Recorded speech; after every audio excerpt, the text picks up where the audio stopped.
Hey, I think this might be the best African president. Listen up.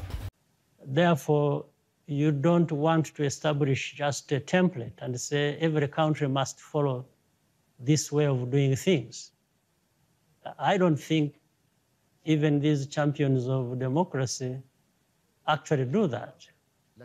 But some people say that President Paul Kagame has a tendency towards the African continent as an African flair that rejects the Western standards in matters like democracy and human rights. Kagame always says that we have African values, we have culture, we are the ones who decide how and in what way we must live. But the Western model, Mr. President, dominates the world. So how do you face this modern Western model, and what are the African values that you want them to dominate the African reality? When you're talking about Africa, and then you're talking about the history of Africa and the present time governance and leaders, why should we forget the history as well? People come forth and they want to pretend like the problems are just starting today, or that they don't actually involve these same people we are being told to emulate, to admire, to... No, they are part of my problem. We have to take the blame for our own wrongdoing, Africa. There's no question about it. We can't escape it. We shouldn't escape it.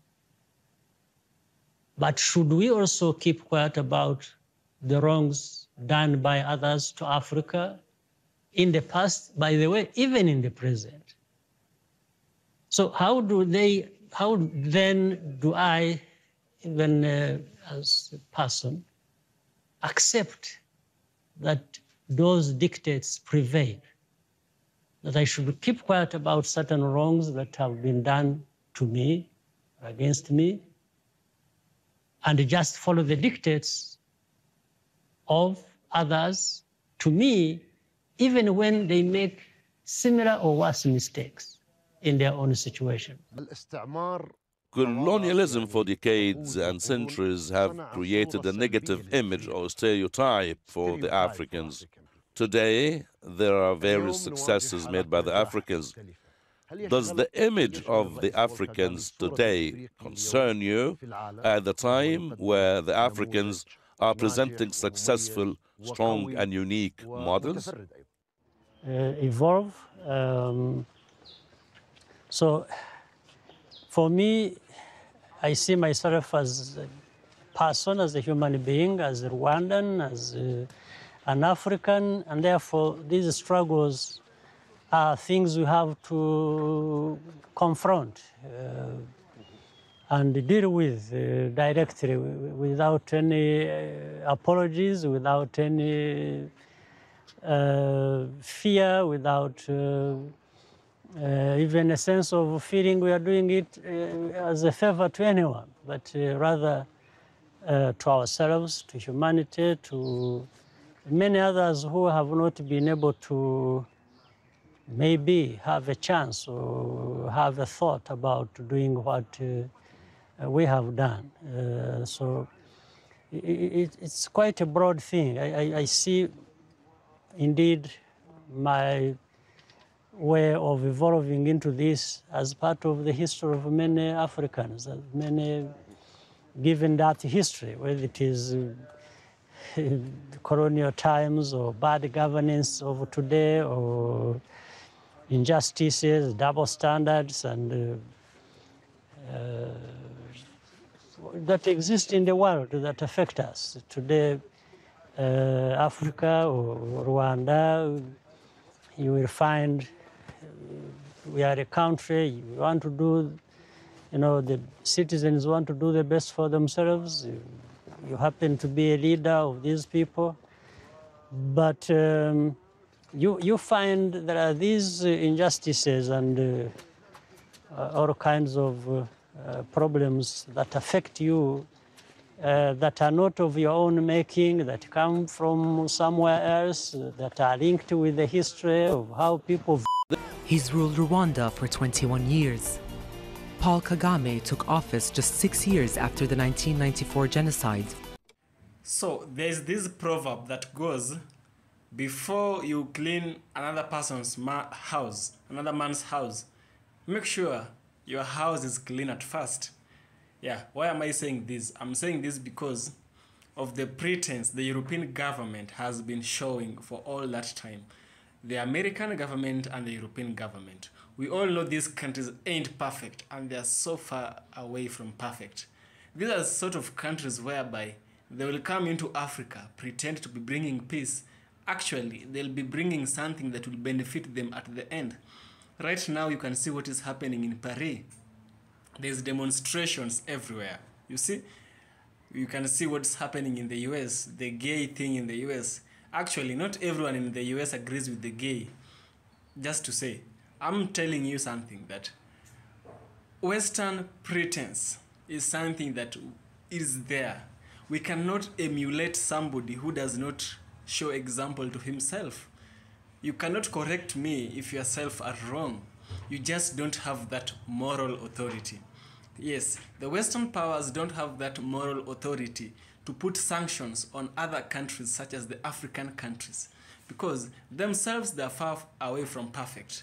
And this example is well emulated by the president of Rwanda, Dr. Paul Kagame. He's clearly showing these examples in this deep, hard interview. Let's get to learn what he's saying, and you will see that indeed Africans, we should create our own values and our own systems of which we should operate on them. Let's have a look. I was 19 years old, Mr. President. We only knew Rwanda through the massacres that took place in this country through the news bulletin in the year 1994. Today, Rwanda has transformed and changed. There's a very big renaissance. What have you done? What is the password that you use to achieve this great transformation and success in your country? Well, truly we have come from far, almost to non-existence to now where we are. The country is stable, it's peaceful, we're making progress, there is growth, there is development. People are coming back together. The country was so divided in the past. Now there is unity in the country. So I think progress is on. There is still a lot of work to do. We have a long journey to travel to be where we want to be. So there is not a secret, I think. It's just people understanding the need to address the challenges we face, and we try to do that the best way we can and involve everybody. There were 800,000 deaths from April to July 1994. It's not easy at all to turn this page. What were the initiatives that you have adopted over the past 27 years to overcome this issue amongst Rwandese? I talked about policies, I talked about citizens being involved, I talked about leaders really being focused and also doing things in a way that they earn the trust of the people of this country. I think that's where we put a lot of our energy, and we have not been mistaken. The results have been speaking for themselves. What are the guarantees that Rwanda will not return to these very difficult days? Well, because we are not working towards that. We are working towards something else. We do it in a sustainable manner. And it is sustainable because of, one, the people themselves that get involved and understand the need for doing what they are doing. Two, it brings stability and continue to build on that. So we concentrated on building a foundation, we build institutions. We also tried to create a mindset change generally for our people. In the past, we had Rwandans who would sit back and almost sometimes do nothing because there are rich people who help the poor and will come to help. And so now we are saying, okay, let's not wait for people who want to do well and do good and bring us, what they can give us to live. Let's do that ourselves. Let's be able to, of course, when you're working with others or those who want to do good and bring whatever they want to bring, then they should find us already making good progress. Mr. President, when a person talks about the future projects, this is important and logical. It is logical that change needs many years to be achieved. But when a president talks about the future and has been in power since the year 2000, does this indicate that you intend to stay for longer as president of Rwanda? Well, I don't have to be in power to see the benefits of what I'm talking about. Some of the good things have already happened anyway, and I am seeing them. There are many other things we expect to happen that are good for us, that are good for the country. Maybe some of those will come when I'm not there. But certainly Rwandans will see that or will be contributing to that happening and so on and so forth. So that's why it takes me back to say, for me, that's not really a big issue. Whether what I'm doing now, or what I will do, or what I will see tomorrow is just part of a bigger thing than me. This genocide you hear about that happened 27 years ago, it doesn't matter which side they were coming from. So there was no opposition, so-called, which you mentioned, that stood up and said, no, we can't go down this road. They actually each participated in that. Why would you think that happened? So I'm trying to bring to your attention the fact that each country has its own context and circumstances in which to operate. There were some problems that happened with Uganda in March 2019 in the Great Lakes region. Have you overcome this matter, especially since Museveni is an ally of President Paul Kagame, as you have worked together for long periods of time? Have you overcome this matter? And how has this dispute affected the region here in East Africa? Not yet. I think there are still a number of issues that will have to be resolved. Well, it takes two to tango. I guess both countries will continue searching for a solution to the problems that still exist. We understand the root cause, therefore we should be able to find a way forward and a better understanding than we have had in the recent past. Mr. President, what is the nature of the dispute between you and Uganda in particular? The problems between you? We have had opportunities to discuss some of these problems openly. For example, I just stated two key facts. A big part of the border is closed. And some people will say, just open the border and do trade and which everyone wants and in the whole region. Now, for us, the problem is what actually led to the closure of the border. That needs to be answered before the border as such is open. We have had a situation where Rwandans suffer or are not allowed to go to Uganda to do their business normally. The establishment in Uganda simply hands down Rwandans wherever they find them. They have all kinds of pretexts they put forth, talking about insecurity that is caused by Rwandans. And we have raised the issues around that, which really amount to persecution rather than anything originating from Rwandans that go to Uganda.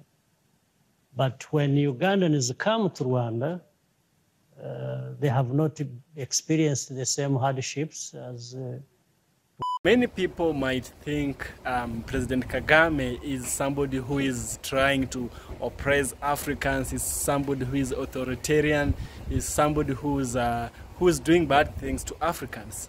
Of course, people have issues. We all have issues. But our small issues should not prevent us from looking at the big picture. What is the big picture? The president of Kagame is an African like us, and how a white person or a white leader will treat an African, a local African, like an average you and me, is how they'll treat the president. Our presidents are never respected by those Western leaders. They think that they are puppets and they can do anything. You saw what happened with the death of the Queen. You saw what happens when the president, Joe Biden, was calling all African presidents to go and to have a summit. Imagine a single African president is commissioning 54 heads of state to come to his country, and he talks to them. It's as if one individual equals to 54. No, that era has to come to an end. And these are some of the things that President Paul Kagame was able to bring forward. He discussed these problems that African leaders are facing. Let me tell you something. If you see your leader being treated badly, how much do you think you'll be treated as an average person? That is what happens. The West has no moral authority over African countries. African countries, we have our own laws and our own customs. I think we should be left with our own laws and our own customs to abide with. And I believe as we are thriving right now, the majority, Africa, most of the countries, it's a democratic world. It's a democratic country. So it's not a minority rule, it's a majority rule. Even those who are minority are favored. You know, they're not forgotten, they're not stepped upon. That is how African leaders are. And the West are just pretenders. They don't have the moral authority. They are morally corrupt. Almost every evil thing comes from the West. I don't have to name them here, but you know them. Say things of sexual immorality. We have misconduct of culture. All that always comes from the West, heading towards Africa, and our leaders are trying to prevent all this. So no matter how much you might be feeling bad about a particular president, take a step backwards, look at the real thing. The real thing is the West is trying to make your president look bad so that they may be able to oppress you and take advantage of your ignorance and unawareness. This is something you have to know. That's it. So I have this question to ask you. The West has always forced its sanctions, its laws on other countries, including African countries, Asian countries, South American countries, and other countries of Europe. Now, my question that I always ask myself is this. Who is more moral than the other? And which moral value should we follow? Should we follow the moral value from the West? If the West says, let's accept, for instance, LGBTQ, should it be the same for everyone? So accepting something that is not acceptable to a particular country is, to me, it's like an oppression. See the things that have been happening in Iraq, see the things that have been happening in Afghanistan, and the things are happening around the world. I don't have to tell you that where the West touches, there is always destruction. And personally, I don't think that the West has the moral authority to recommend its laws or to force its laws on African countries. Personally, I don't agree with that, and I think that each country should be left with its own laws, provided that there is that law of the land which is not broken, and the law of the majority is favored. If people say they don't want this is what should be followed, but we shouldn't follow the laws of the West, because for many things I say, the West is not perfect. The West is not a perfect example to follow, and you guys know that I'm telling you the truth. I'm also excited that the president of Rwanda, Paul Kagame, was very thoughtful in answering these questions that was being given to him by this journalist. To me, I think the journalist, the questions were sent to him, and they were sent to him by the West. That is what I think, my opinion. Everyone has a right to their opinion, and this is my opinion.